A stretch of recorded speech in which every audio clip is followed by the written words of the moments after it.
Hello student, कैसे हैं आप सब। एक बार पुनः सी कोचिंग क्लासेस पर स्वागत है। और क्लास 12 फिजिक्स एनसीईआरटी में आपका चैप्टर 9 चल रहा है, जिसमें दर्पण के बारे में चल रहा था। प्यारे बच्चों, पिछला टॉपिक जो था वो अवतल दर्पण से रिलेटेड था। मतलब आपका जो अवतल दर्पण था उसके लिए दर्पण सूत्र हमने प्रूव कराया था। और आज की इस वीडियो में उत्तल दर्पण के हेतु दर्पण सूत्र का निगमन करेंगे। तो सबसे पहले अपन क्या लेकर चलेंगे, एक दर्पण लेंगे। जैसे हम यहाँ पर प्यारे बच्चों उत्तल दर्पण ले रखे हैं, MPN एक क्या है, उत्तल दर्पण है। ध्यान में ये रखना है स्टूडेंट कि जो आपका उत्तल दर्पण कैसा होना चाहिए, परावर्तक पृष्ठ उभरा हुआ होना चाहिए। MPN एक परावर्तक पृष्ठ है जो कि उभरा हुआ है। यदि यही परावर्तक पृष्ठ दबा हुआ होता, अंदर की ओर दबा रहता प्यारे बच्चों, उसे कहते हैं अवतल दर्पण। लेकिन जो परावर्तक पृष्ठ है ये उभरा हुआ होता है, इस कारण से कहते हैं उत्तल दर्पण। इसका ध्रुव P होता है। ध्रुव क्या है, ये जो दर्पण का मध्य बिंदु होता है वो ध्रुव कहलाता है। और जो आपका C क्या है, ये वक्रता केंद्र है। ठीक है, वक्रता केंद्र किसे कहते हैं, ये जो आपका गोलीय दर्पण है अर्थात उत्तल दर्पण है, किसी न किसी गोले का भाग होगा, उस गोले का केंद्र है ना, इस दर्पण का वक्रता केंद्र कहलाता है। यदि हम चिन्ह परपाटी से लें तो वस्तु की दूरी को हम, जैसे यहाँ पर बिंदु बिंदु P है यानी ध्रुव है, ध्रुव से वस्तु की दूरी को U से दर्शाएंगे। और ध्यान रखिएगा, यदि दर्पण के लेफ्ट साइड की बात करेंगे तो माइनस में रहेगा, और दर्पण के यदि राइट साइड की बात करेंगे तो प्लस में रहेगा।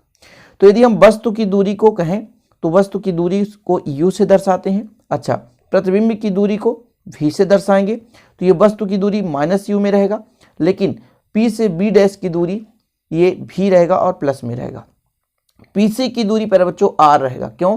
क्योंकि P से C के बीच की दूरी वक्रता त्रिज्या है, यानी यहाँ पर आपका वक्रता केंद्र और ध्रुव के बीच की दूरी वक्रता त्रिज्या कहलाती है।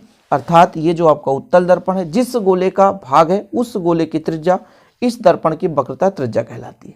तो जो PC है वो वक्रता त्रिज्या है प्यारे बच्चों, और इस वक्रता त्रिज्या को हम R से दर्शाते हैं।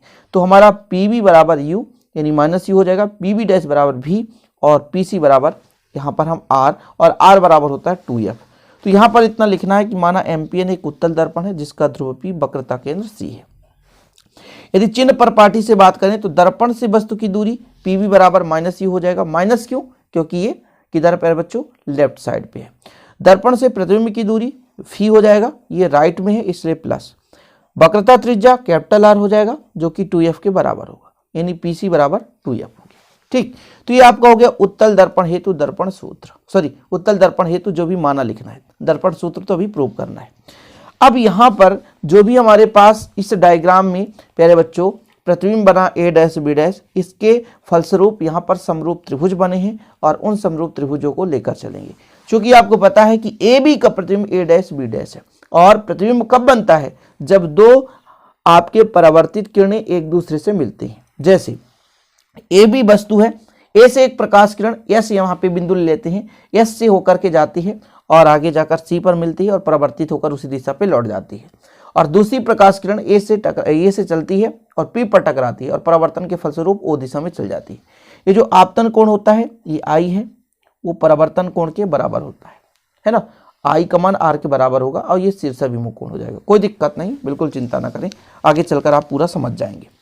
तो यहाँ पर हम पहले दो समरूप त्रिभुज लेकर चलेंगे प्यारे बच्चों। समरूप त्रिभुज का कंडीशन क्या होता है, तो आपको पता होगा कि संगत भुजाएं समान अनुपात में होते हैं, ये इसका गुण है।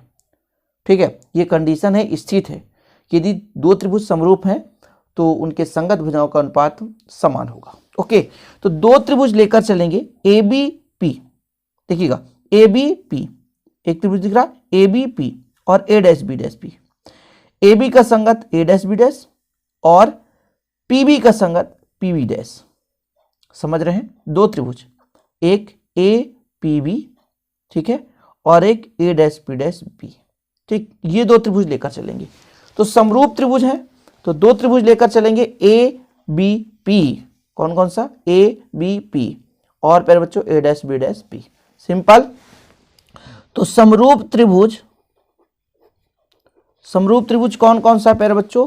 तो आपका पहला है ABP व त्रिभुज A dash B dash P में। मैंने कहा ना AB का संगत भुजा A डैश B डैश और प्यारे बच्चों पीबी का संगत भुजा पीबी डैश, इसको हम समीकरण 1 दे सकते हैं। आपको नहीं दिख रहा, बिल्कुल चिंता ना करें, दिखेगा।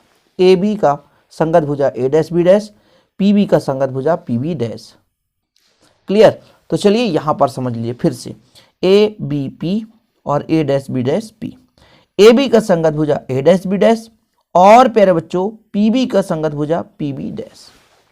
इतना क्लियर? अब हम दूसरा त्रिभुज लेकर चलेंगे। देखिएगा, एक त्रिभुज हमारे पास ए बी सी है, ए बी सी बड़ा वाला त्रिभुज दिख रहा है आपको, ए बी सी। और हमारा एक त्रिभुज है ए डैश बी डैश सी, एक ए बी सी और ए डैश बी डैश सी।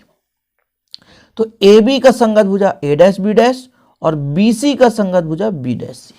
ठीक है, फिर से समझिएगा, दो त्रिभुज लेकर चलेंगे, फिर से आपको डायग्राम में समझा दिया जाएगा, बस इतना आप समझें।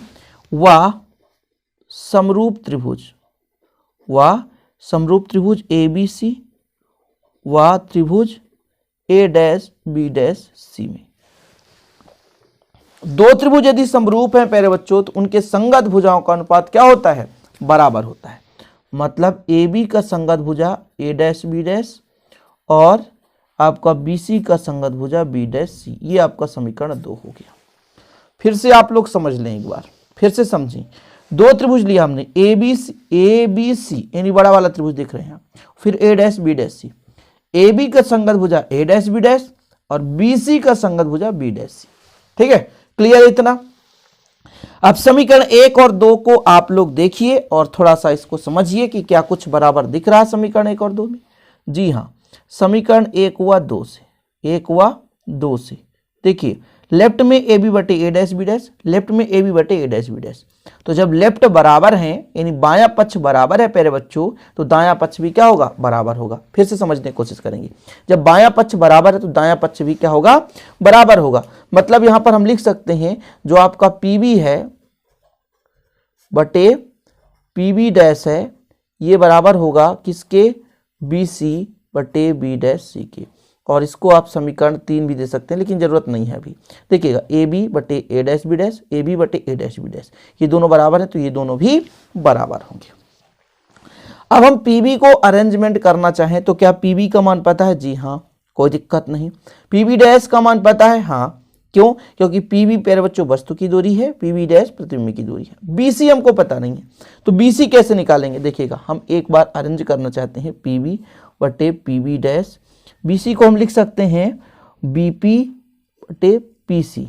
ठीक, ये सॉरी पीसी, बीसी को, और बी डैश सी को हम अभी आपको बताएंगे पीसी माइनस पीबी डैश। कोई दिक्कत नहीं, फिर से आप समझेंगे, बिना डायग्राम आप समझ नहीं पाओगे, इसलिए थोड़ा सा टाइम लगता है। फिर बच्चों, हम यदि बीसी को तोड़ना चाहें तो बीपी धन पीसी लिख सकते हैं। फिर समझें, यदि बीसी को तोड़ना चाहें तो बीपी धन बीसी।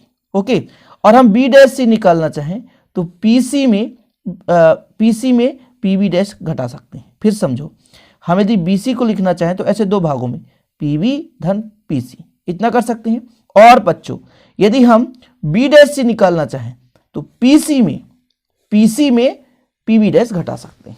ये क्लियर है ना? इतना समझ गए आप लोग? अब इसमें वैल्यू पुट कर दीजिए, आंसर आ जाएगा। पीबी का मान क्या है? पीबी आपका पता है, पीबी क्या है प्यारे बच्चों? पीबी वस्तु की दूरी है, पीबी डैश क्या है? प्रतिबिंब की दूरी है। तो वैल्यू पुट करते हैं, यहाँ पर थोड़ा सा देखिएगा, यहाँ पर पीबी का मान कितना है? पी से बी यानी माइनस यू, वस्तु की दूरी, और फिर आपका पीबी डैश ये आपका भी होगा, प्रतिबिंब की दूरी। फिर प्यारे बच्चों पीबी माइनस यू, फिर प्लस पीसी का मान, पी से सी ये वक्रता त्रिज्या है, पीसी का मान आर माइनस पीबी डैश भी, ये हो गया।